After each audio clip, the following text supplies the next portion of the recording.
اکتوبر 1744 English channel میں ایک طوفان آیا۔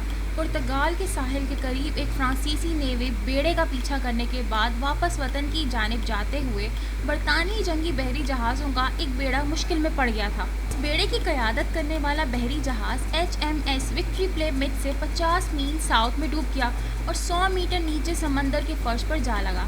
اس پر سوار 1100 مرد اور افواہوں کے مطابق بہت سارا پرتگالی سونا بھی سمندر نگل گیا۔ اس جہاز کے بقایا جات کو پہلی بار 2009 میں ایک سمندر سیلویج کمپنی نے ڈسکور کیا۔ جہاز سے اس خزانے کے علاوہ ایک اور چیز بھی ملی جو کہ شاید اس خزانے سے بھی زیادہ قیمتی تھی، اور وہ تھا ایک آئیڈیا جو کہ آج تو آپ دوزوں سے سیٹلائٹس، مریخ پہ روور سے لے کے آپ کی جیب میں فون کو گائیڈ کرتا ہے، مگر وہ ایسا نظام بنانے کی پہلی کوشش بھی تھی۔ HMS وکٹری پر جان سرسن کا ورلڈنگ سیکویلیم بھی تھا جو کہ موجودہ مائکروسکوپ کا پرانا ورژن تھا۔ سرسن ایک سمندری کیپٹن تھے اور بامشکل پڑھے لکھے تھے مگر انتہائی ذہین مکینک تھے۔ وہ ایک انتہائی سنگین مسئلے کا حل تلاش کر رہے تھے۔ سیلرز کسی کشتی یا بحری جہاز کی پوزیشنز کو ڈیٹرمائن کرنے کے لیے سورج یا افق سے زاویے کی مدد لیتے تھے، مگر آپ کو ہمیشہ افقی لکیر دھند کی وجہ سے نظر نہیں آ رہی ہوتی تھی۔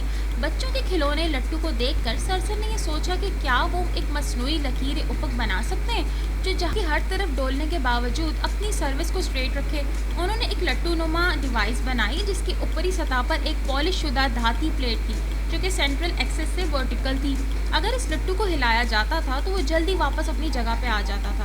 نیوی کے 2 آفیسرز اور ایک میتھمیشین کو امپریس کرنے کے بعد سرسن کو کہا گیا کہ وہ مزید مشاہدات کے لیے HMS وکٹری میں سوار ہو جائیں، اور اس طرح بیچارے جناب سرسن زندگی گنوا بیٹھے۔ لہٰذا 1 صدی کے بعد فرانسیسی ماہر طبیعت لیون فوکواں انہی پرنسپلز کو استعمال کرتے ہوئے ایک کامیاب ماڈل بنا چکے ہیں۔ فوکواں نے اس ڈیوائس کو جائروسکوپ کا نام دیا۔ اس میں ایک گھومتی ہوئی تشتری تھی جو گمبل پر لگی ہوئی تھی۔ گمبل سہارا دینے والا وزن ہوتا ہے جس کی وجہ سے تشتری اپنی جگہ پر ہی رہتی ہے، چاہے اس کے نیچے موجود فرش ہل ہی کیوں نہ رہا ہو۔ پھر بجلی کی موٹریں ایجاد ہوئی جس کی بدولت گھومنے والی تشتری غیر معینہ مدت تک گھوم سکتی تھی، اور اس کے بعد اس ڈیوائس کے عملی استعمال کے بہت سارے طریقے سامنے آتے گئے۔ بحری اور ہوائی جہازوں کے پاس مصنوعی لکیریں افق آ گئیں۔ 20ویں صدی کے شروع میں 2 انویٹرز سے یہ معلوم کر لیا کہ کیسے گھومتی ہوئی تشتری کو زمین کے نارتھ اور ساؤتھ ایکسس سے ہم آہنگ کرنا ہے، جس سے جائرو کیمپس کی ایجاد ہوئی۔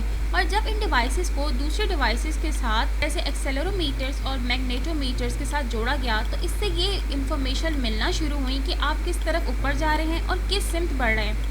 ان سے لی گئی انفارمیشن ہی آٹو پائلٹ اور دیگر بہت سی نیویگیشن نظام کی بنیاد ہے۔ GPS بھی اسی ٹیکنالوجی سے بنا ہے۔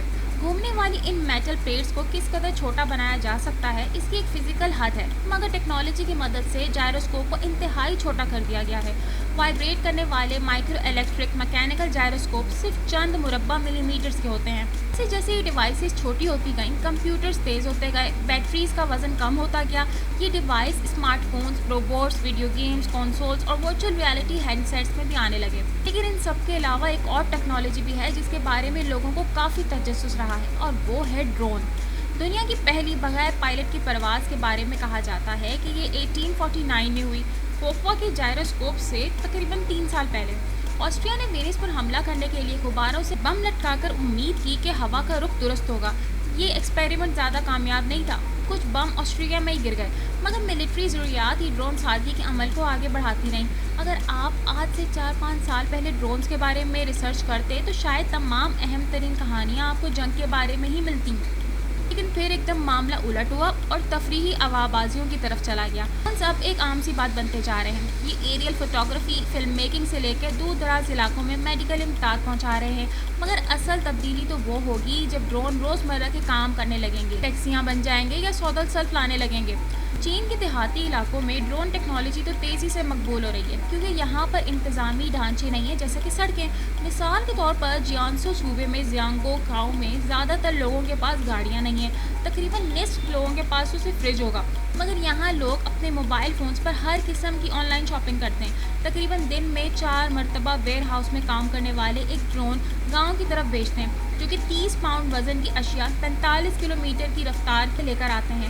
اس سے سب بہت خوش ہیں سوائے وہ بگ آنٹی کے جو کہ گاؤں میں جنرل اسٹور چلاتی ہیں۔ کیا ہم واقعی چاہتے ہیں کہ ہماری آن لائن خریداری ہمارے گھروں کے صحن میں پھینکی جائے، ہماری عمارتوں کی چھتوں پہ اتارا جائے، یا پھر اسمارٹ کھڑکیاں ہوں جو کہ ہماری غیر موجودگی میں خود ہی کھل جائیں اور ڈرونز کو اندر لانے دیں؟